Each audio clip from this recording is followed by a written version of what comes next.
So let's look at how to animate the walk cycle now. Animating a walk cycle can seem quite hard for a new animator, but fortunately there are a few ways we can break this down and make it a lot easier. So what I like to do when I animate walk cycles is I like to break it down into key poses. That means that we do our most important drawings first and then we fill in the blanks. So for a walk cycle we can break it down into 2 key poses.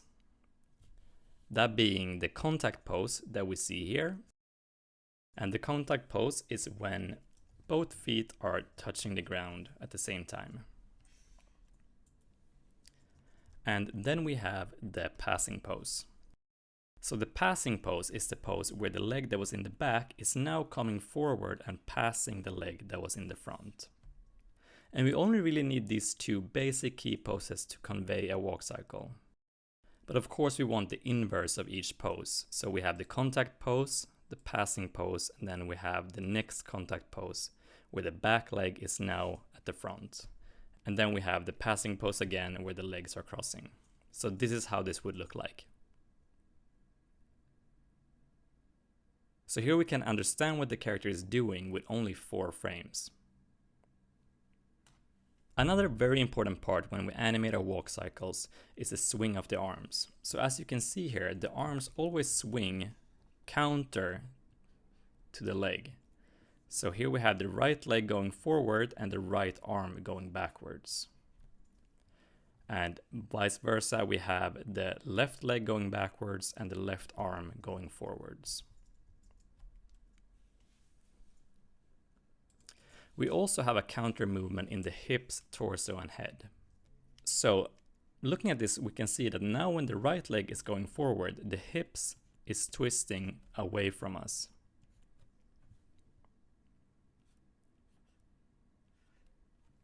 And at the same time, the torso and the head is twisting towards us.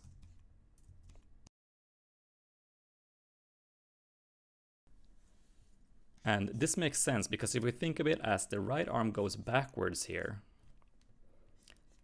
and the left arm goes forward, we're opening up the chest. And the same is happening when the right leg is going forward and the left leg is going backwards, it's twisting the hip away from us. Something I like to do when I animate walk cycle is to make a guide layer, like this. So during a walk cycle, the head, the torso and the hips will bob up and down like a bouncing ball. And it helps to have these guide layers to not overdo it, because if we do too much, it's just gonna look way too crazy. I also like to mark out this form of guide down here so we can see where the heel is for each drawing. And it's very important that we space our feet evenly through the walk cycle. And when I animate a walk cycle, I usually do it so 6 drawings represents 1 leg movement. So for a total of 12 drawings for this pose to come back around. So that will give us 6 drawings going from each contact pose. Okay, so that was the 2 most important key poses to convey a walk cycle. But those 2 poses alone won't give us a smooth and natural looking walk cycle. So we want to add a few more poses. And the 2 second most important poses are what's called the up pose and the down pose. The down pose is the pose that comes after the contact pose. So here we can see the leg catching the weight of the body as it falls down. And then for the 4th key pose, we have the up pose. The up pose comes after the passing pose. So here we have the up pose. So this comes after the passing pose, but before the next contact pose. So the up pose is the pose where we're starting to push off from our toes and getting ready to fall in to the next step. So this is what our walk cycle would look like when we have our contact pose, our down pose, our passing pose, and our up pose.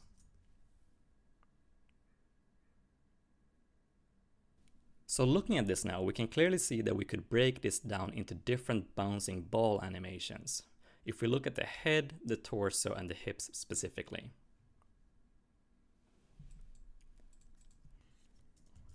So if I draw over this here, we should have a well-spaced ball animation.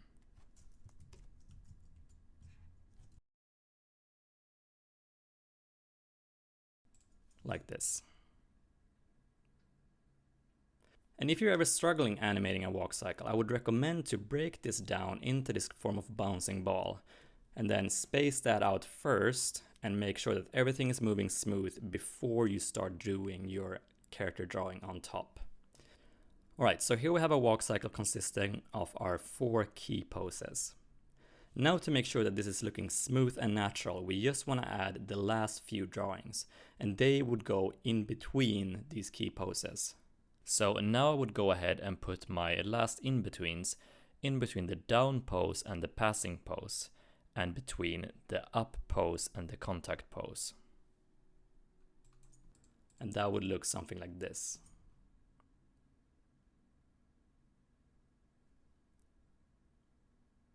And here I've made sure that my heels are always in line with the guides here, so we have an even movement of the feet. If the feet are ever speeding up or slowing down during the walk cycle, we will get a very weird and jerky movement.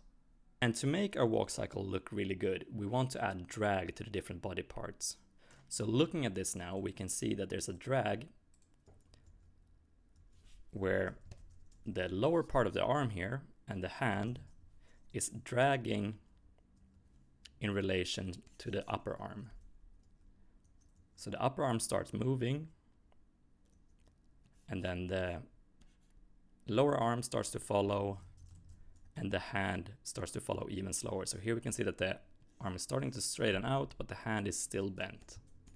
And as it comes around here, the hand still has momentum going upward. So the hand and the lower arm will still keep going after the upper arm has stopped.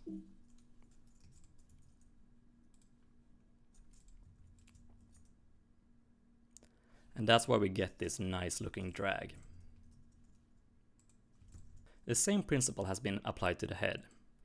So the head is kind of trailing along the main body, and then it catches up and squashes down, and it's being pushed up again, and it trails, and the body almost catches the head and pushes it up again.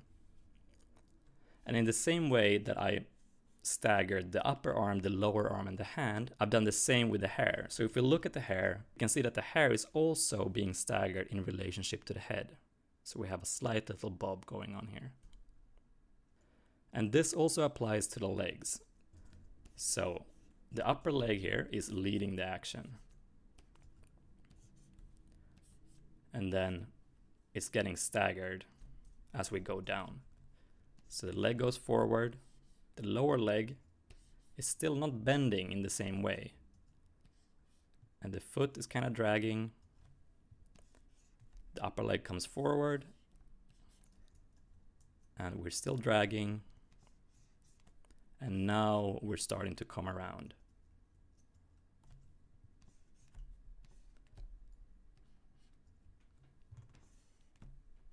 Like this.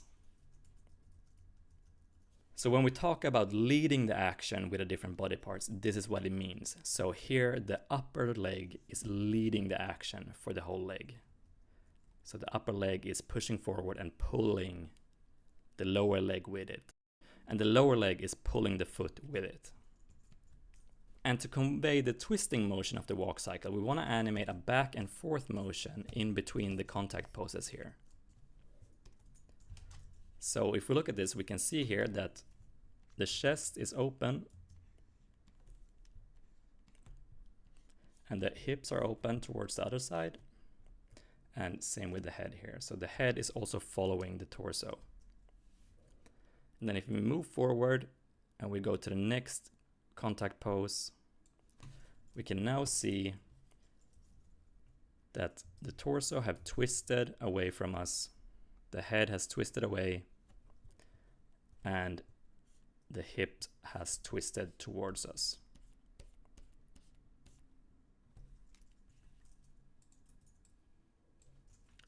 So we will have half a rotation per contact pose.